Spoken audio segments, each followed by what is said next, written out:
Chances are that your business has grown and changed throughout the years. And while sometimes it might feel smooth and painless, other times it feels like you're flailing with no sense of direction.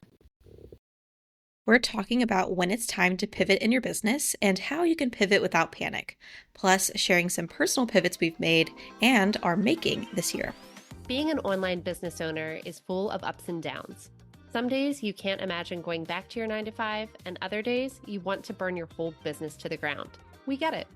Welcome to Chaos to Conversions, a podcast of practical, no BS strategies to grow your online business.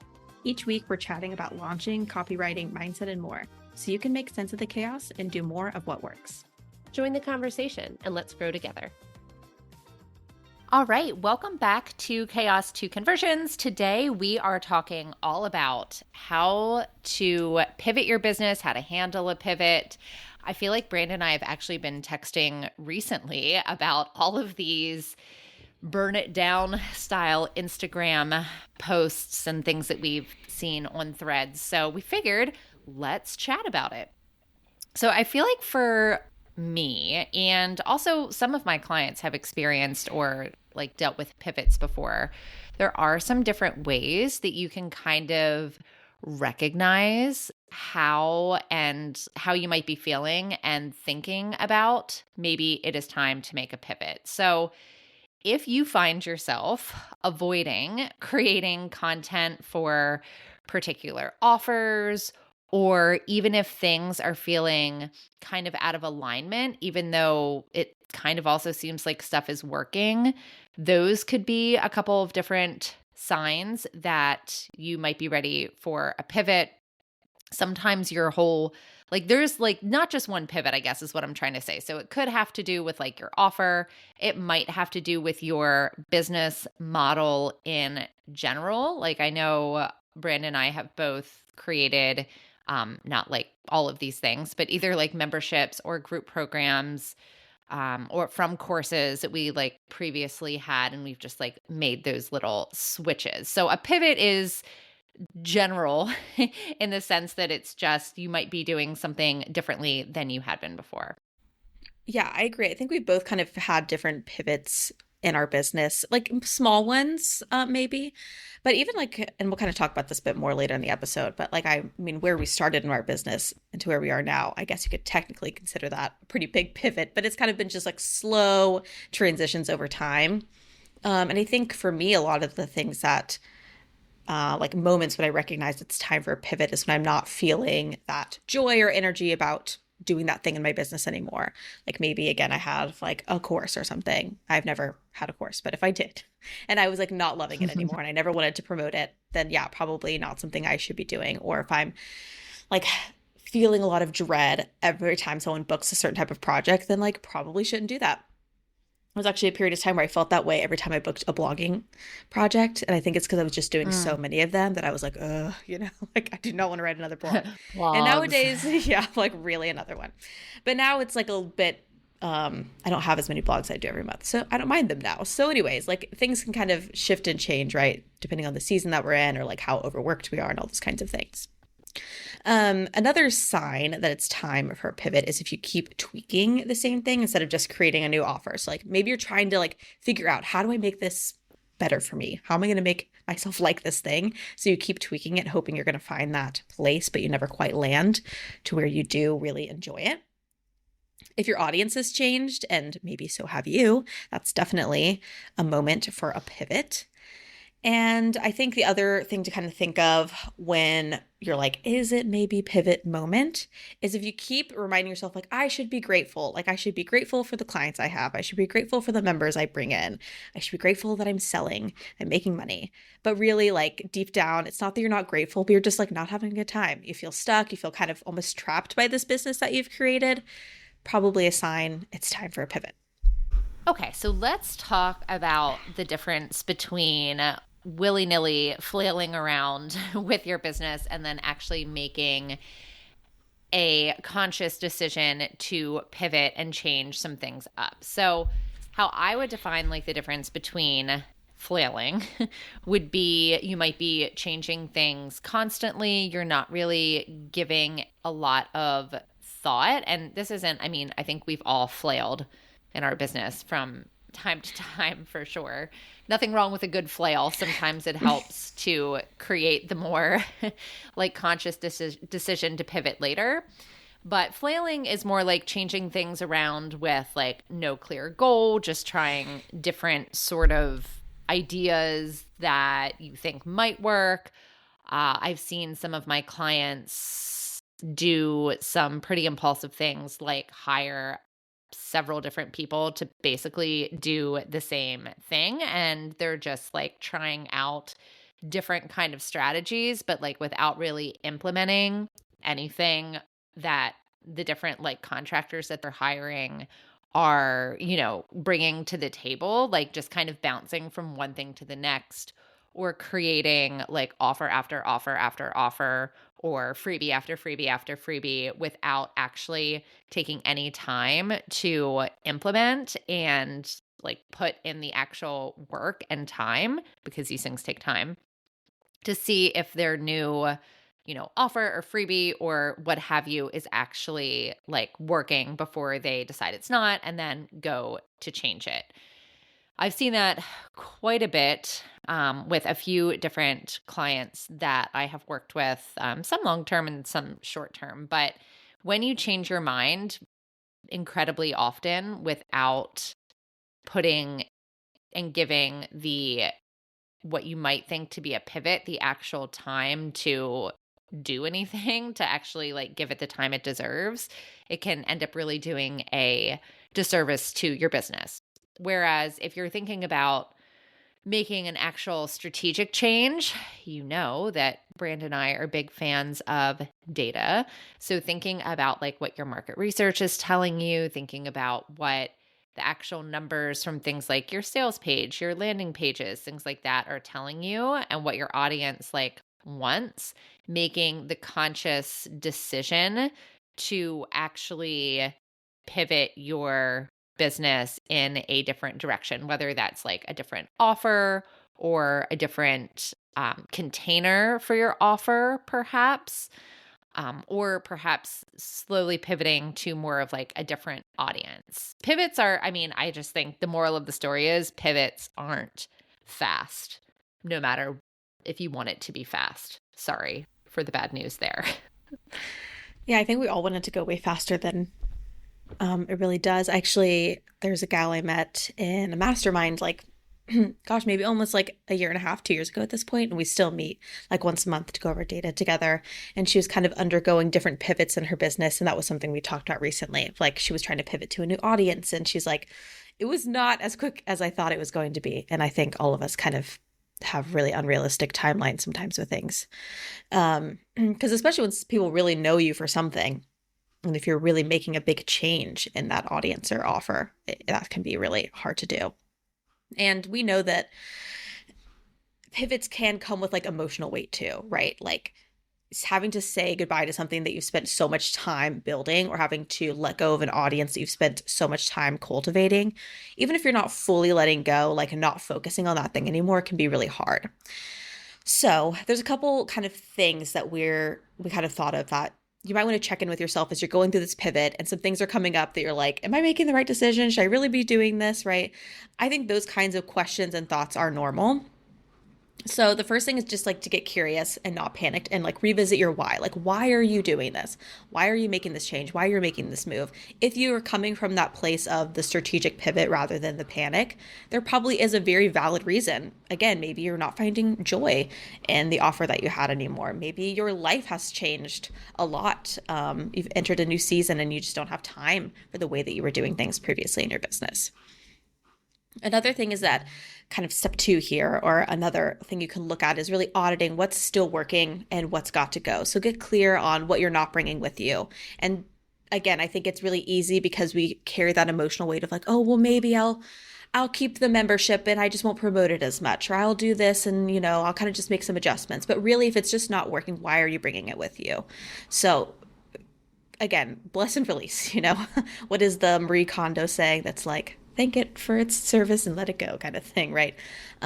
Something about joy and yeah, like that. Something like that. It's same concept with your business. You're doing like a deep clean essentially of your business when you're doing a really, really heavy pivot. Definitely take time to journal and voice note about what's next. Do a lot of dreaming. I have like a little note card at the end of every year. I write down like what I want my year to look like, or like what I want my business to look like 3 years in the future. And I hang it up on my bulletin board. And it's kind of funny sometimes to look at it like several months later and I'm like, LOL, Branda, that was hilarious. But still, it's like the dream, the concept, right, of where I want to be. And that's kind of the thing that keeps me moving forward. Also, don't be afraid to like experiment in this phase when you're pivoting. I think sometimes we get so caught up in like when we pivot, we have to make the right choice the first time. And rarely does that ever happen in business. Where you started in your business is probably not where you are right now, even if you haven't quote unquote pivoted, right? Maybe your services have just expanded or grown or shifted and changed, or your offers have done the same kinds of things.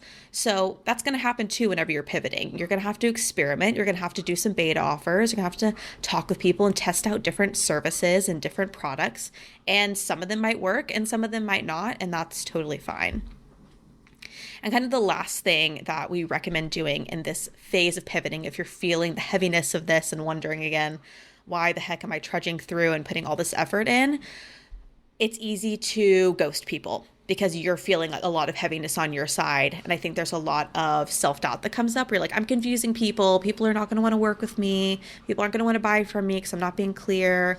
And maybe they're judging me, right? I think that is a kind of big piece of the mental element with pivots. But I think bringing people along with you, showing them the behind the scenes, letting them know why you're doing this is often really powerful, and people like to see the behind the scenes kind of stuff and the stories.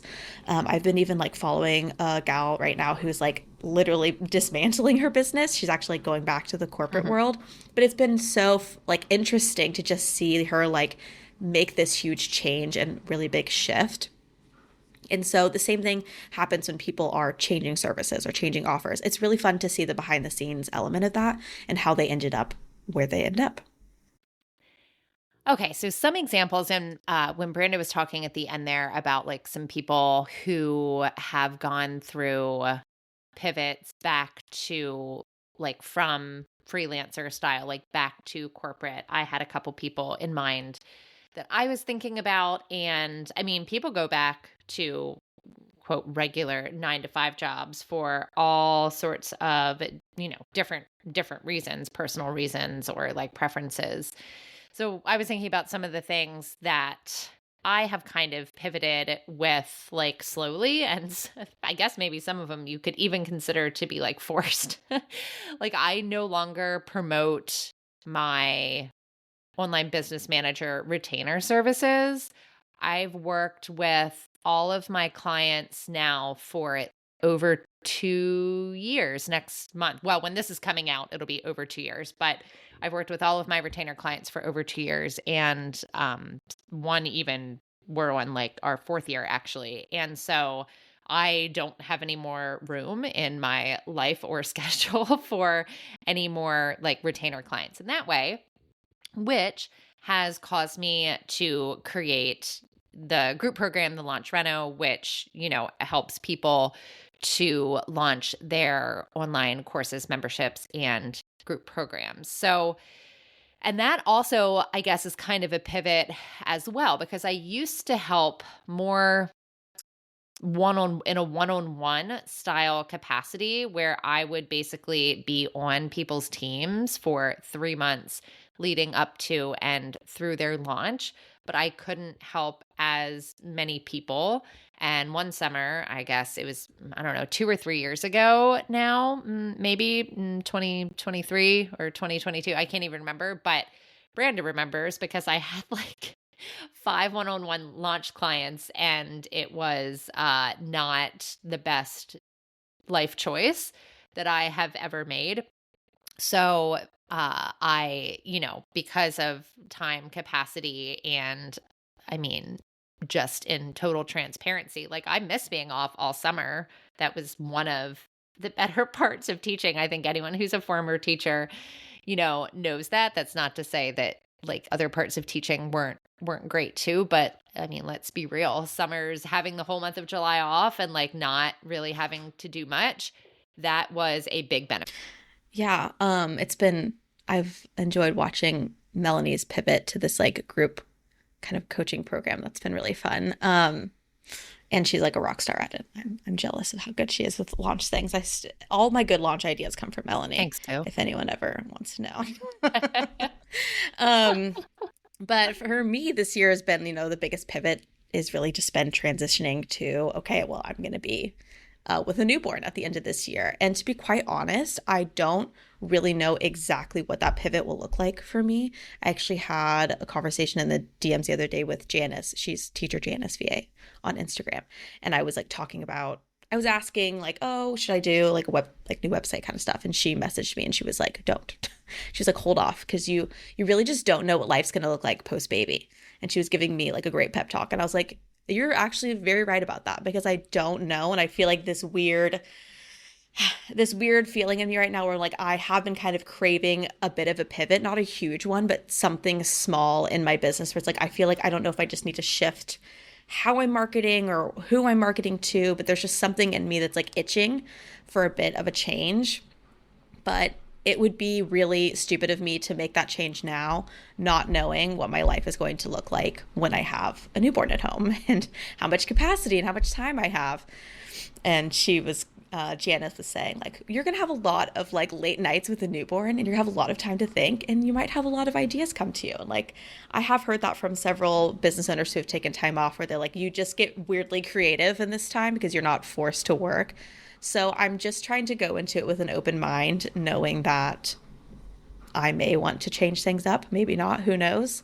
But yeah, I think the biggest pivot will just be how to handle my time and how to move forward with marketing when I have less time, and how I'll kind of adjust my schedule. So that is less of a maybe service-based pivot and more of just a life balance pivot. But yeah, I'll kind of keep y'all updated as on the pod as we make our little pivots in our business this year. And then who knows where we'll end up in 2026. Yeah, I feel like those are definitely wise words from Janice. And then you don't even think about all of the other pivots that you end up sort of making, because now I have, one kid in school full time and another one in preschool, but like that's not that much right now. It's like 6 hours a week. But before I know it, one more year, she'll be in school full time too. So like I'll be able to, that'll be another pivot, you know what I mean? Because I'll also be like working way earlier. It'll be harder to work with clients that are not, in my time zone, because my work day is going to have to end pretty aggressively at 2:00. So there's pivots forever. Yeah. pivots forever, depending on, the season of life, both personal and actually, service-based, and what you like to do and what you don't want to do. Yeah, definitely. So I guess just kind of a recap on this episode. We've talked about how to recognize when it's time for a pivot. We went through some things like feeling kind of stuck in your business, wondering if things are even working, if you're not even getting any joy out of your business anymore, and then how to move from like flailing to actual pivoting. And the honest truth is that you may flail a bit in the beginning, and that's totally normal. You may have some feelings of self-doubt. That's definitely normal. But at the end of the day, trying to get strategic and remember your why so that when you are making your pivot, you can do it with some clarity. Branda and I love talking about pivots, and our DMs are always open on Instagram. So if you want to talk anything out, please feel free to message us at The Relevant Collective or at Duxbury Digital.